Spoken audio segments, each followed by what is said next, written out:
Here we go. Welcome everyone. Today I have Greg Sikora and Dominik Skrobacz from C4E project. So welcome guys. Hi. Hello, Hi. pleasure to be here. Yeah, a lot of is happening in the project, so we will cover both the past weeks and what's coming. And I know there is a hot agenda ahead. So before we go into that, maybe obviously a lot is happening on the market as well. So maybe let's start with the market. Like, how do you see that, guys? Market, at what stage are we currently, especially now in the context of your works? How is the market either supporting you or what's the future ahead for 2024?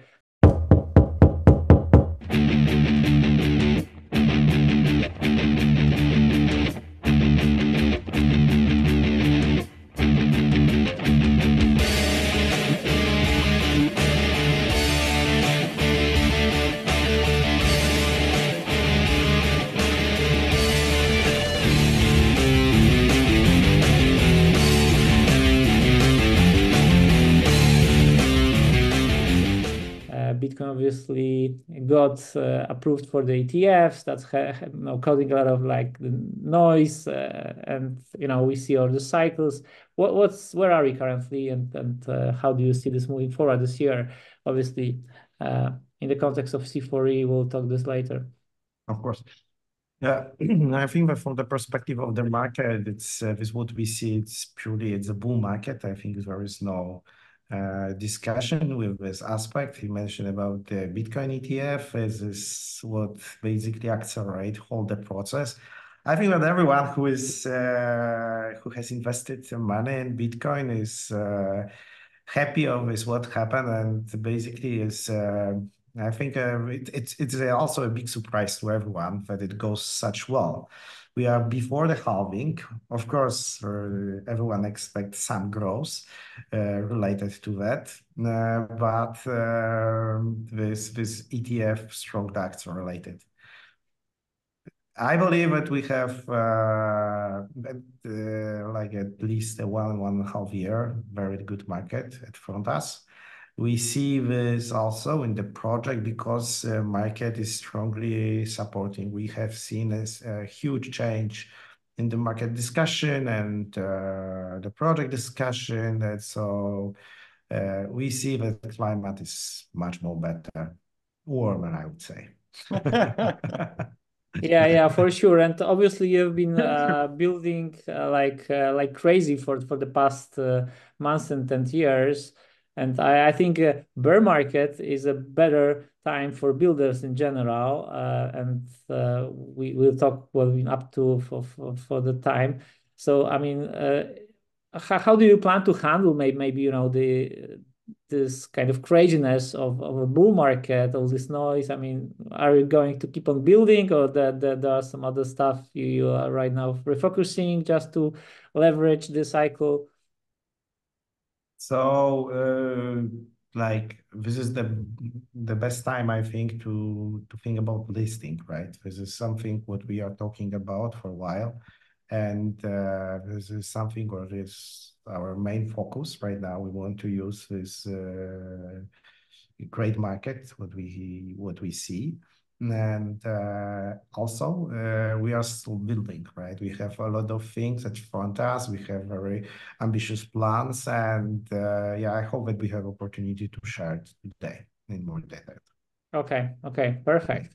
Yeah, and obviously, Cosmos ecosystem is blooming as well. You've as a C4E, you've chosen Cosmos SDK to build your platform. So maybe also a bit about like Cosmos before we delve into C4E. Could you perhaps mention like what interesting developments have been occurring in the Cosmos ecosystem recently, which you are either following, or maybe something what is important for what you are guys doing as well? So maybe I try to handle this question. So actually, Cosmos is skyrocketing. Actually, it's like I remember back then when we've been in Istanbul with Dominic at Cosmoverse. It was November last year. It was the deepest, the most, I would say, mm, people were disappointed what's going on. They waited to change something, but it was, at the and I would say it was like 4 a.m. before rising. And but what I've seen, and actually we didn't have too many community members at the event, but we had a lot of projects and builders, and this is actually the heart of Cosmos ecosystem. It's extremely strong from the builder's perspective, and there are a lot of projects who are doing great stuff, and we have right now announcement popping up that there are projects who decided to move to Cosmos ecosystem. For instance, last year DYDX announced that we had an announcement about EigenLayer to do restaking.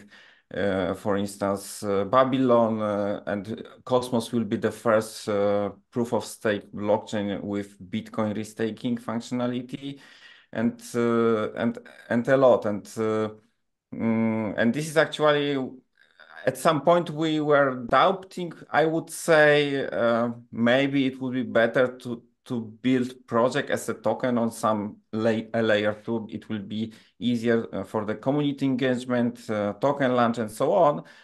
But ultimately, we are happy. Even yesterday, we had meeting with our friends who were trying to build ZK-proof wallet identification project on top of Polygon. I don't know details, honestly speaking. I didn't ask, but after few trials, they decided to switch to Cosmos SDK because they had some blockers.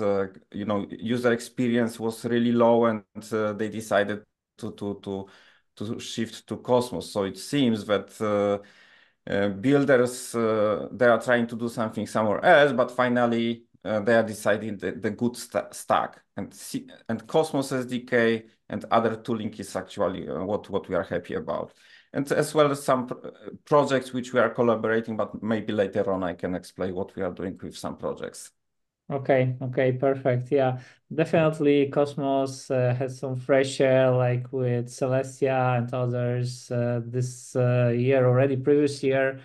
You mentioned Babylon, which probably we should talk maybe separately even next time. I'm kind of bullish on everything Bitcoin related and the Bitcoin layer, etc. So Babylon is definitely something which I have on my long to-do list to explore. So yeah, actually, even last time you had this video about a layer 2s on Bitcoin. So this it could be one of layer. yeah, and going smoothly into like C4E, obviously. DePIN, decentralized physical infrastructure network, is like a growing narrative. You are attached to DePIN narrative, I guess, and I've explained to my viewers multiple times already, like in my own words, what DePIN is. But maybe having the opportunity of you in the show, experts from this area, could you describe like first like what DePIN is as you see it? Okay, like the naming, basically how you mentioned, is the decentralized physical infrastructure. So this is the project that combined together a physical value, additional value creating infrastructure with blockchain decentralized mechanism that allows to manage this infrastructure. So this is something what we were building from 2021, even when DePIN was not well known as this kind of definition, right? We have defined physical added value use cases. So this, for example, a charger, it's energy trading, etc. And we start to build the infrastructure that is suitable for these use cases. And this is a DePIN. So this is like our goals. So we leveraging real use cases to build a DePIN infrastructure with the models that can be reused for the future use cases. Yeah, we have to have this, these real use cases as a main driver, because this model have to deliver generic functions. Yeah, for sure. And I see a lot of like old projects, let's say like that, like a Golem attaching to this narrative, but I think that they'll be strongly building as well new projects, let's say relatively new projects, as you are, but I'm not sure if I can say you are a new project, but definitely you, in my view, fit very well into decentralized physical infrastructure network narrative. Maybe you could like provide us a short Andrzej, can I add some definition, because I heard last time actually, even I used some once how to explain DePIN for 5 years old guy. So this is what we need. Yeah, go ahead, Greg. Because this is actually important to understand what is the difference. And DePIN, you can imagine that this is kind like Uber 2.0. So Uber, everyone knows that you could be a driver, or you can provide fleet of cars and earn money on that. But you don't have any ownership. And this is Web 2 kind of business. But there is a company behind who is making money on that. And Uber, Airbnb, Booking, the main ultimate goal for them is to earn as much as possible. And once they have monopoly, they can squeeze everyone to be the most profitable. In Uber 2.0, let's say, imagine that you have part of the business. So by owning I don't want to say shares, but tokens, and then you are contributing and giving value, and the protocol behind is rewarding you by contributing, if you are contributing in the good way. Later on, we can explain how we are going to do that, but this is important, that this is our common wealth, that people are owning some part of this ecosystem and contributing. And in my opinion, this is important to understand that this is this Web3 component here. Yeah, for sure. And I think both explanations are pretty accurate. I like to think about DePIN like, before we had like a one centralized infrastructure provider, like whatever it is, like a computing, AI, or whatever, storage, energy even, right? So we are kind of dispersing, decentralizing this across the community, whoever wants to join. And Web3 serves as an incentive mechanism. I'm not sure if 5 years old would understand it, but like for people familiar with blockchain, probably be much easier. So maybe provide a like an overview of how C4E fits into DEST for the newcomers. For people who want to grasp its essence, how C4E fits into DePIN in general with your product services. As I mentioned, so we are going to utilize the power of our community to help us to bootstrap a network. And from one side, because remember we're talking heavily about, for instance, energy communities, EV driving, EV charging, and so you can identify those products as mass market products. Let's say that people are using even without knowing that there is some blockchain technology behind. And for instance, the software for energy communities is about to managing those communities, like adding new members, doing billing, invoicing. And the ultimate goal is to add peer-to-peer trading, which is extremely hot topic in the whole energy market, and we will use exactly blockchain capabilities for this peer-to-peer trading to utilize distributed ledger as a layer of trust for for participants of the market. In case of EV charging, so from one side you have the application for hosts who are going to offer the charging service to drivers, as well for drivers who wants to charge their cars in the most cost-effective or convenient way. But the question is how to bootstrap the network, how to build the network. And this is actually the power of the DePIN and Web3 community, that having concept of miner. So the miner is the stakeholder who is owning the NFT representing the physical asset, the charger, and can have passive income on top of that. So it means the C4E reward for offering good quality charging service in good location, good availability. As well, we are going to have a score system that the drivers will rate hosts and other way around. So we want to utilize well-known mechanisms, gamification to offer the biggest, the most reliable charging infrastructure. Basically, the charging infrastructure is something what exists on the market, right? But everyone is struggling with the quality of this charging infrastructure. And this is something what is this intensifies or rewarding mechanism that is very popular in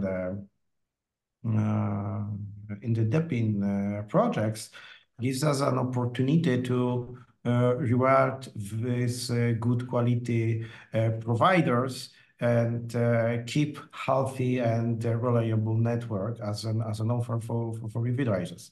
This is critical. Like when we have done some kind of research on the market from the perspective of EV drivers, from perspective of restaurants and hotels, etc. So from EV driver, this reliability and is a key feature. And to avoid a situation where you are just coming to the charging station or to charge a car, you are close to zero and there is a lack of the cable because someone just destroyed it. So this is something what will we use and leverage a blockchain decentralized mechanism to keep this network healthy. Yeah, and I think it's a great use case. Like so, as I understand it, one of the use cases, obviously, incentives mechanism for people to connect their EV chargers and make the network grow of like a charging station whenever it is needed. That's for sure like I think easily connected to how I understand DePIN. And maybe like a living DePIN for a while. I mean, I'm sure like there are some people listening first time to this show because we do it first time in English. So, I mean, there are some first time listeners as well.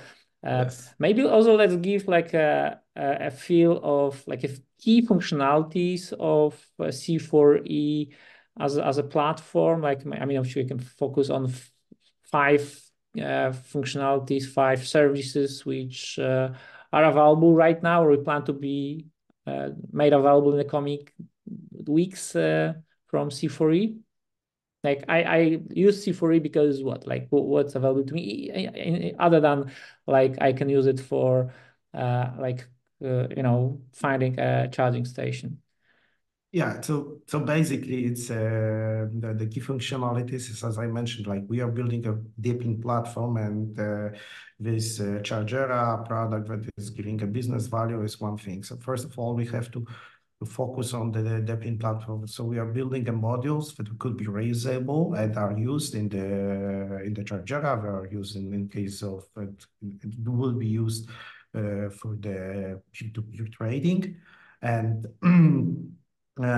this DePIN models, it's not only something what is really specific for DePIN, like machine ID or this reward mechanism. This is something, some models that are part of our architecture, but also there is a cross-chain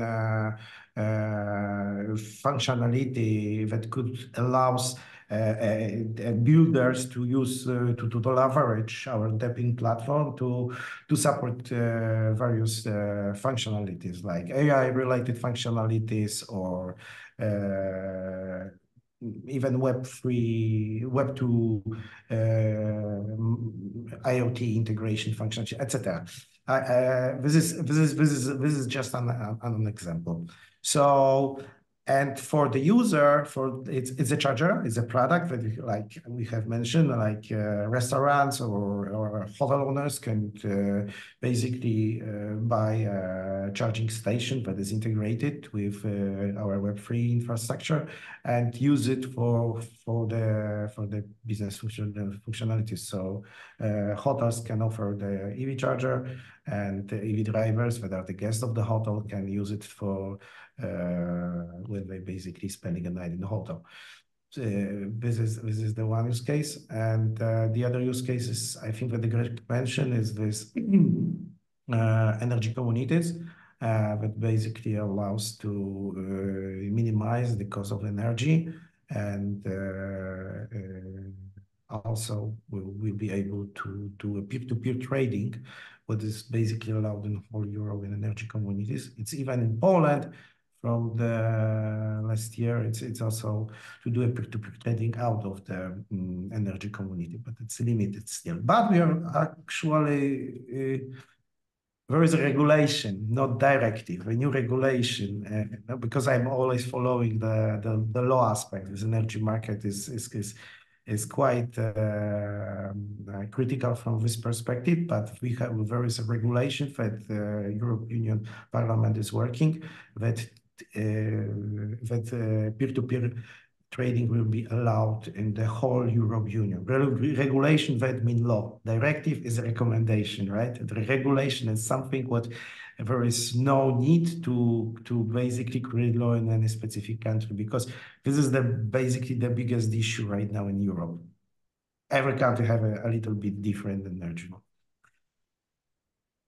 Yeah, for sure.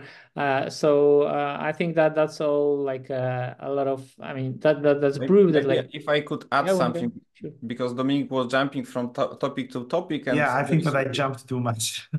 one module is extremely important, which we decided to add is Cosmos smart contract module.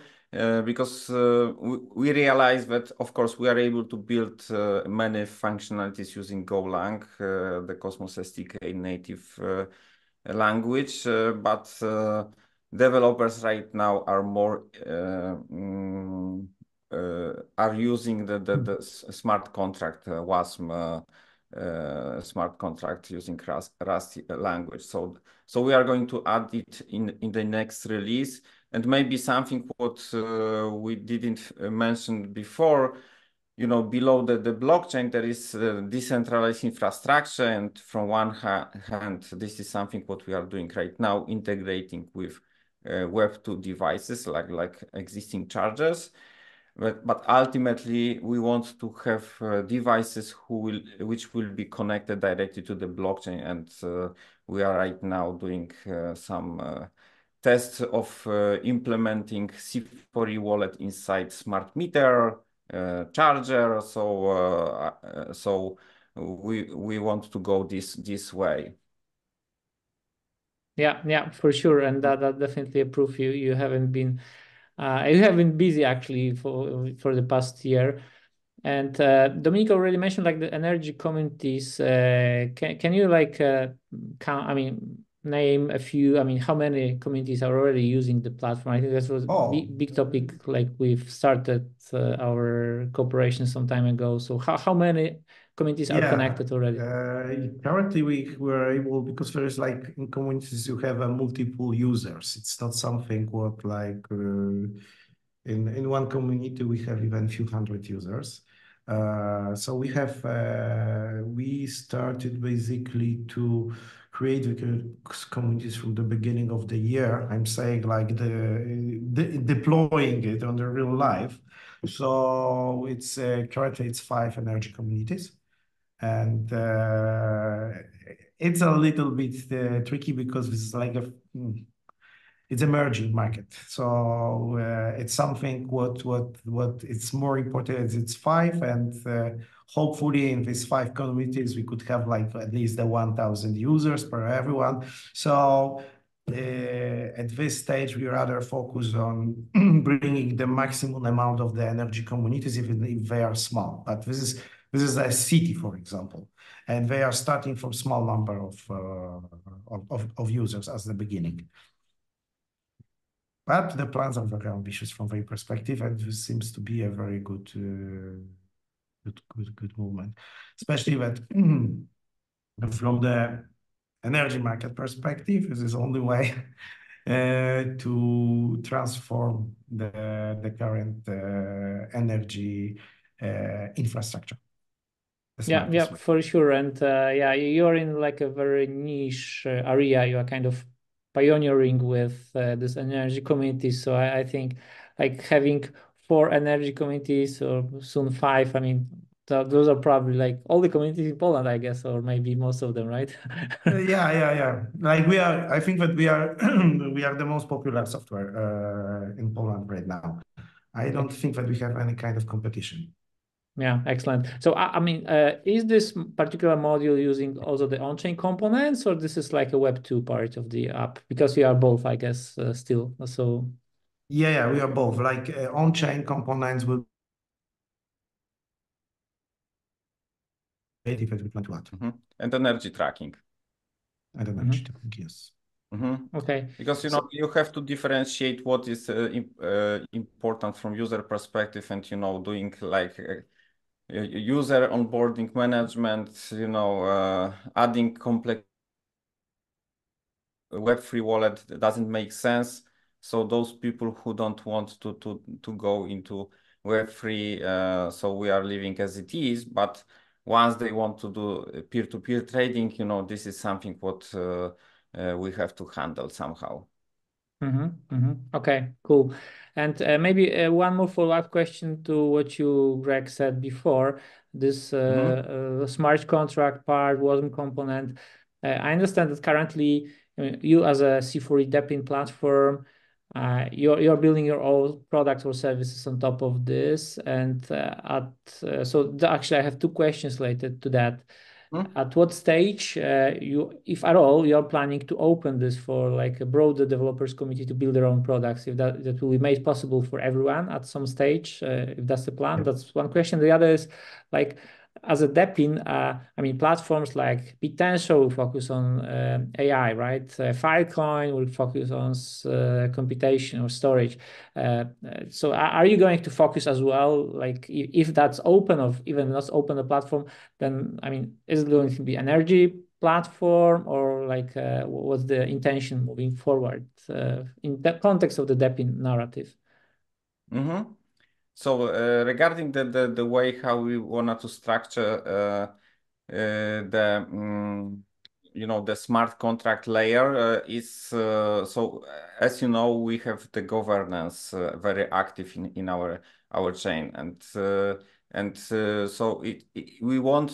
we are not going to open it for everyone. It will be based on governance. So governance will decide what application or use case can be onboarded as a smart contract on our platform, and it is open for everyone. So if there are projects who have a great idea, they can come, and this topic we are going to focus as a next step. Right now we are focused on fundraising and doing listing. And in our tokenomics, as you remember, we have 2 pools. One pool is Treasury DAO community pool, and the other one is strategic reserve. And those pools are allocated for partners and projects who are going to join our ecosystem. And one of example which I can give you is, for instance, the project from Liechtenstein for a car sharing economy, using the token economy as well for car sharing and carpooling, I would say. This is another trend in currently, where you don't need car, but at some points you want to go somewhere, and it would be very useful to use some car which is spread it around some community, and this is one of the example. For us, of course, you know, we are starting with use cases which we started to build, like energy communities, EV charging, but definitely want to go broader. And maybe because later on we'll talk about our partnership, and one of the use cases is like, for instance, Fetch AI, where we want to add AI components to modules which we are building, that it can be used as well for applications use cases which are building on our blockchain. Okay, excellent. Yeah, so maybe let's smoothly move to like the most recent updates and developments. I think this was like a huge announcement, this partnership with Fetch AI Foundation. I mean, especially I'm looking at the foundation, Fetch AI Foundation website, and there are like 5 players listed there, like Bosch, Telecom, Fetch AI, and C4E among these players. So I think like it's a pretty good position to be in. So maybe if we can move to that part, I'm not sure, Greg, maybe you can talk, what is a Fetch AI? I mean, what does this partnership entail, and what are intention behind this partnership? But Fetch AI is like a huge project in the space if you look on the AI area. So congrats, by the way, and I would like to learn more.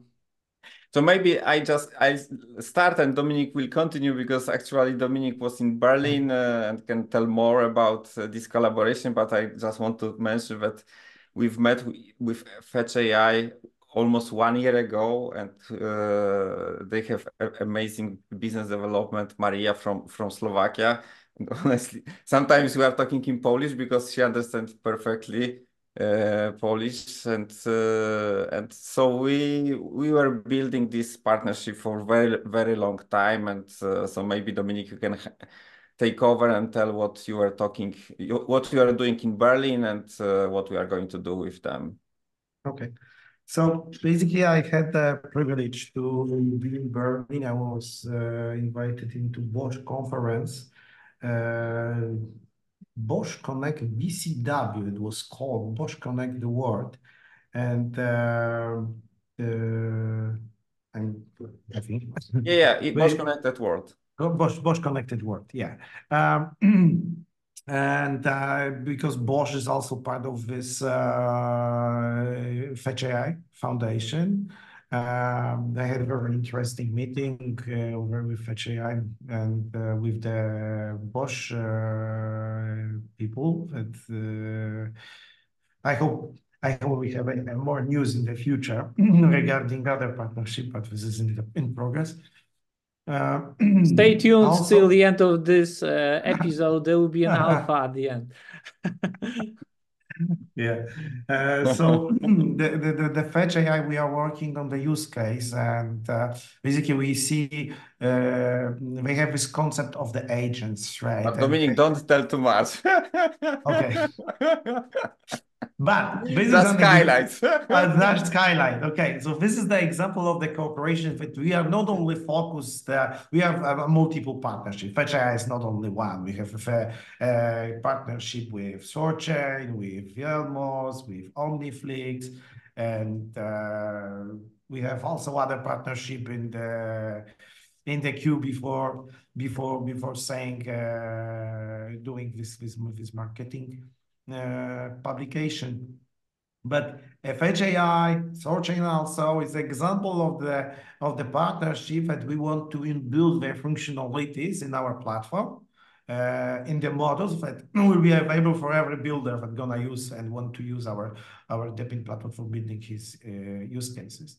And this agent idea just allows to simplify user experience for the user of charger, for example, for EV drivers, to find we have this use case that allows to find EV charging station. This is just an example, right? I said too much, right? Greg, Greg wanted to add something.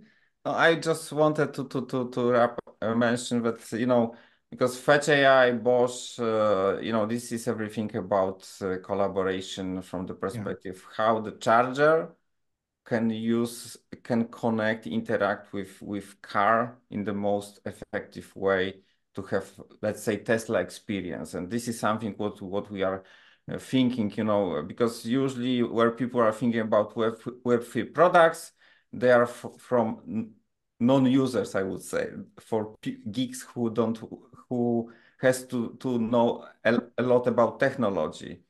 The question is how to build products for users who knows nothing about technology, and and we hope so that using collaborating with those projects and partners will allow us to build the best EV charging infrastructure.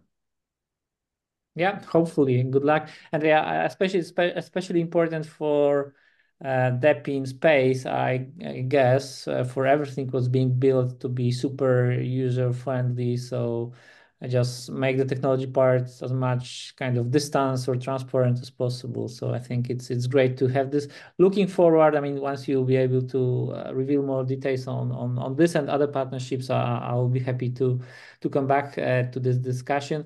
But there are other stuff happening in the project as well. I mean, especially with your C4E token in the tokenomics part, I think as well there was some voting. So maybe, I mean, you've made many people who are part of your community pretty happy recently with a set of airdrops which are claimable right now. I mean, do you remember how do you have like how many tokens have been distributed total?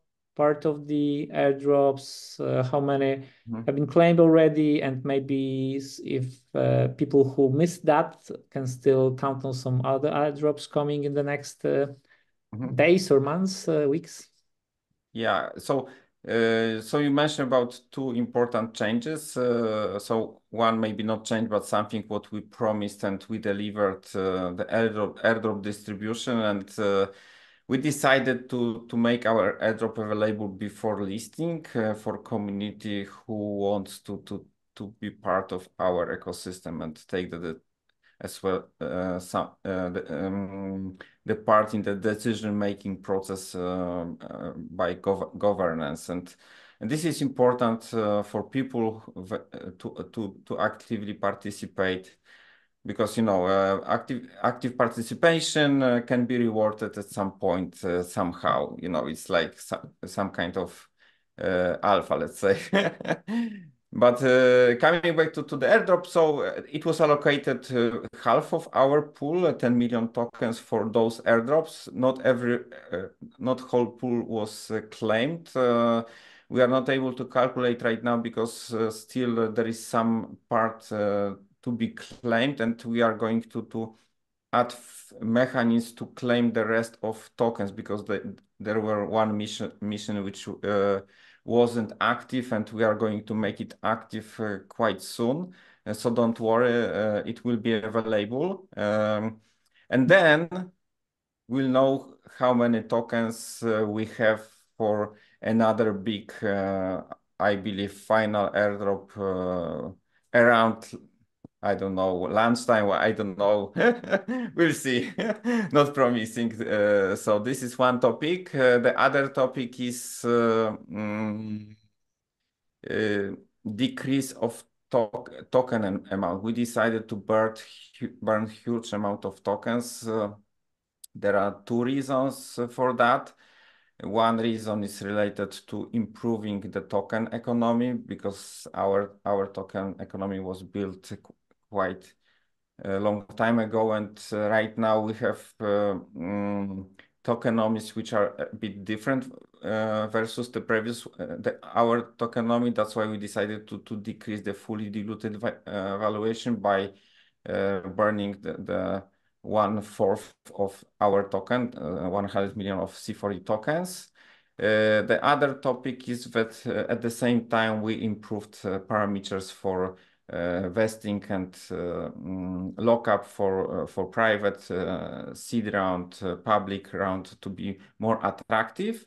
And thanks to that, we are able to achieve amazing KPIs that our initial circulating supply market cap at is around 500K.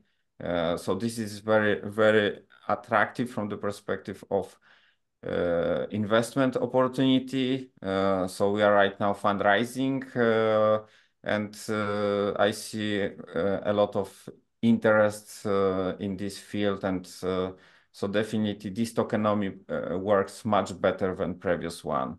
So having like 500K initial market cap and 18 million fully diluted valuation is extremely good KPI for token listing. Yeah, perfect. So that was a huge burn. So remind me, your max cap is 300 million right now, something like that, Yes, right? yes. It's Okay. total, because remember that we have total, and then once we have full inflation, it will go, and then we have 4 years halving. So, and this is how it is. Okay, good. And so you've mentioned that there will be some more airdrops. That's what I got from previous part, without the date, but before pre-map release or after pre-map release? It's like the previous airdrop was for building community. Right now, we want to reward community which is with us, and especially to help us to bootstrap the initial set of EV chargers. Adam is creating amazing campaign for that. I don't want to reveal too much, but definitely it will be something huge. Okay, excellent. So maybe some hints for people who are still listening. I mean, uh, who is the target audience for this? Like Atom stakers, or I mean, if any hints you could give, so people can start doing something, so they can be included in the airdrop. Definitely, people who can engage with our chain, and still our it's not active campaign, but our incentivized testnet is running. So we are inviting people to join, to use it. For others, I don't want to tell too much right now. And sorry, Andrzej. This is my last resort. Sure. Not pushing any further then, but I need to ask, you already said listing, token listing. So maybe let's touch that. I mean, definitely, building community, doing airdrops, burning, it's preparation. You even mentioned in your documents in the governance portal that it is preparation for the listing. So what can be revealed about the upcoming listing at this stage? I mean, maybe date, maybe is it sex or DEX? How many of them? Like anything you can discuss at this stage. Feel free. Stage is yours. So yeah, definitely our main goal right now is to prepare for listing, and we are on the good track. So we are preparing our infrastructure to be interconnected with other chains. And so regarding dates, I don't want I don't want to say too much, but it will be, let's say, early Q2. This is something what I can tell you. And DEX definitely. So we would be at some IDO launchpad. And probably, most probably, text as well. So maybe let's stay with such information. Definitely we'll reveal much more before listing, but we have very good plan, and so definitely those who are with us and who decided to invest will be happy, and we believe that it was a good decision. Okay, yeah, for sure. Do you have like a I understand that will be kind of publicly open for anyone who wants to be part of the project, get some tokens. So, I mean, stay tuned if people are interested. Do you have like a target price for the listing? I'm not sure how people do that. Like, is it like you set it up? This is known. Actually, the 6 cents is our listing price. And right now we have private round, which is lower, and people can buy tokens with discounts. It's 4.5 cents, or for bigger tickets, seed round, which is 3.5. And so we are open for investors, and so if somebody from your community is interested in to join our ecosystem, definitely you can contact us, and we'll be happy. So this is, as I mentioned, so the preparation for the final stage, and we are on track. Okay, so fingers crossed for that. Obviously, I mean, if anyone will be interested, links to the project and Dominic and Greg will be in the comment section under this video. I don't think we discuss here is not a financial or investment advice. Those are highly speculative assets, and people need to be aware of that. Projects like this, which you discuss here, are startups, early stage, and that's super risky. But I think Yes. for people who wants to be part, there is a gate for that. So maybe Yeah, definitely, Andrzej, just comment from my side. Definitely, we are not promising. We are doing everything to make it happen, to be successful, and this is part of our life. And so we are working on this project for a very long time, and want to develop it for even longer time. It's not one shot. It's mission to build something meaningful. Yeah, for sure. And I know you are serious builders and all the other things related to like markets. We can just slightly influence, if at all.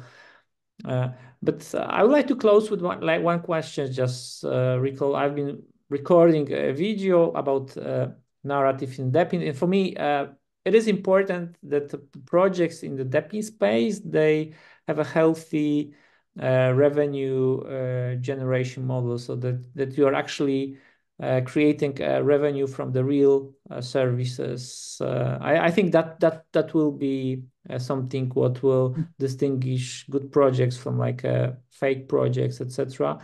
They're having some good reports from Masari and Binance on this as well. Like what's the total revenue of DePIN projects right now?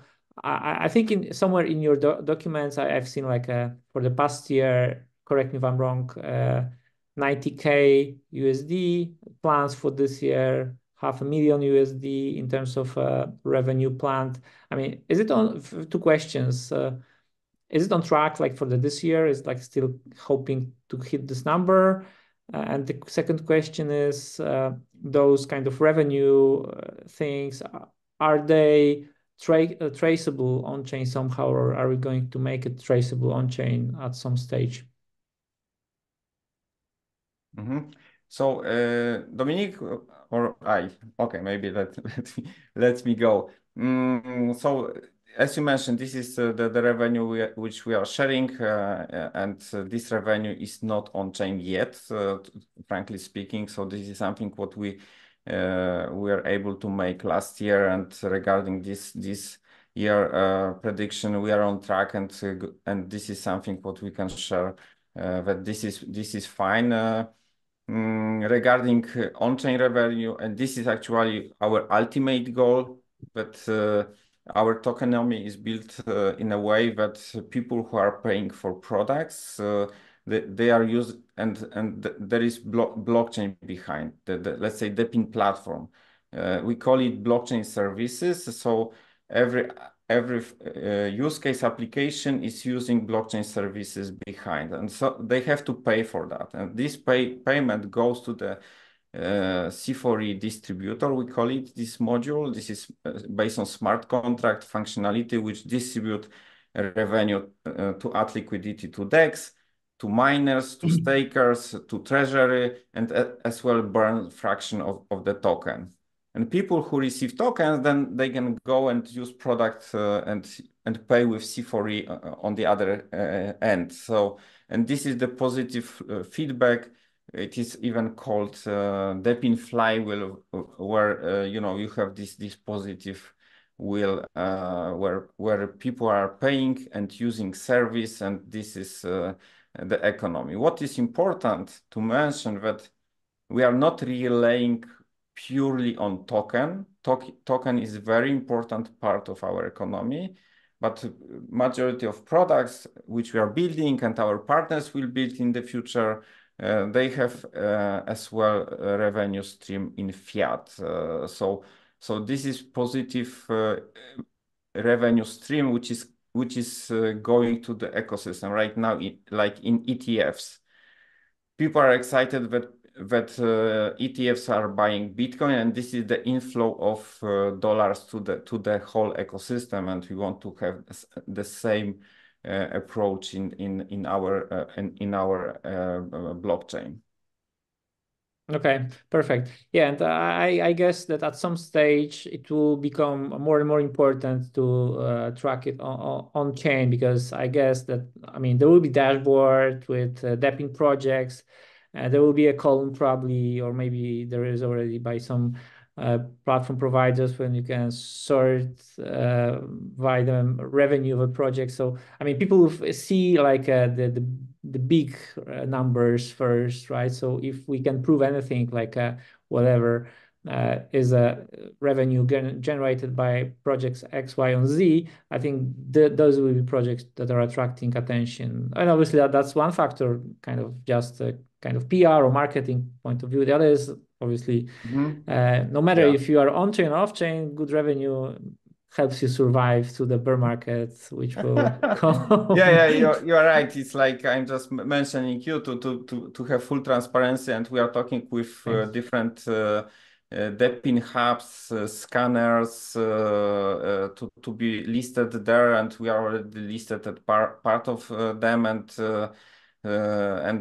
going further, because you know, it's like, remember we were talking some time ago, and I told you that we realized at some point that we are DePIN project even without knowing that. And then we realized that there are different scanners and platforms who are concentrating such projects, and we are talking to them to be added. And even with leader of this DePIN narrative we are talking, but well, I want to first be sure that we will partner, and then we can announce who is this partner. Sure. Great to hear that, and we will be definitely coming back to all those discussion points in the coming weeks. Maybe a closing question. Definitely, you've done a lot of work so far, some huge milestones ahead as well. If anyone would like to talk to you like a face-to-face, are you planning to be on an event either in Poland or outside Poland? Where can community connect with C4E team in the coming months? So the first event which is on our pipeline is InvestCavs in Krakow. It's beginning of April. Then Dominic and Adam are flying to blockchain 2049. 2049. Sorry. I always doing this mistake, but I'm sorry. I remember the name correctly. It's token to 2049. Yeah, this is this Dubai edition. So I'm not flying there on purpose. So I'm planning to be at on the event in Wrocław, Cryptosphere. Yola is organizing an amazing events. Andrzej, are you planning to do something as a side event? Actually, I was in the US at that time, so not this time. Oh gosh, Yeah. I thought that we will meet. No. Whole April and most May, I'm not in Poland, so I cannot make it. But I'll be keeping my fingers crossed. So anyone who wants to meet the team, either Kraków or Wrocław or Dubai. Okay, any closing statement? Anything what you wanted to share and I didn't ask you about before we disconnect? We cover it. Yeah, I actually, think that we covered it all. So yeah, cover all. Maybe just the final comment. So we are launching and we are building something really amazing, future-proof. You being in the extremely hot narrative, DePIN, AI, and we want to invite you to our journey and to be our partners. Sure, and we will provide links to website, to Twitter of C4E. Definitely, this team is building something unique. I mean, from my perspective, when I look on various projects in the blockchain space, it is like a pretty niche. I think it's hard to understand at the first glance, but once we understand, you see that there is a real value, real products, real people, real services. So I think it's one of those projects which are worth studying and digesting. So if somebody is still listening, I'm sure you'll follow up on this. So thank you, guys. Thanks, Dominic. Thanks, Greg. Good luck with all the milestones. And we should connect probably sometime in April or May latest to see how things going. Thank you. thank you very much. Thank you. Thank you. Bye. Thank you.